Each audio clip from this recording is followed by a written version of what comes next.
മക്കയിൽ വിശുദ്ധ കഅബ കഴുകൽ ചടങ്ങിന് നാളെ തുടക്കമാകും. ഇരു കാര്യവിഭാഗം ഉദ്യോഗസ്ഥരും ഉന്നത പണ്ഡിത സഭാംഗങ്ങളും ചടങ്ങിൽ പങ്കെടുക്കും. സംസം വെള്ളവും സുഗന്ധദ്രവ്യങ്ങളും ഉപയോഗിച്ചാണ് കഅബയുടെ ശുചീകരണം.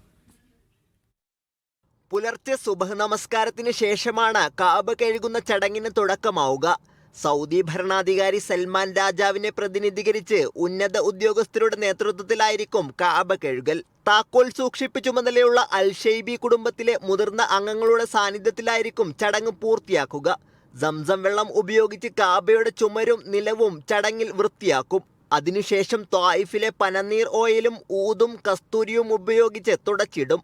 കഅബയുടെ പരിചാരകർ ഏറെ പവിത്രതയോടെയാണ് കർമ്മങ്ങൾ പൂർത്തിയാക്കുക.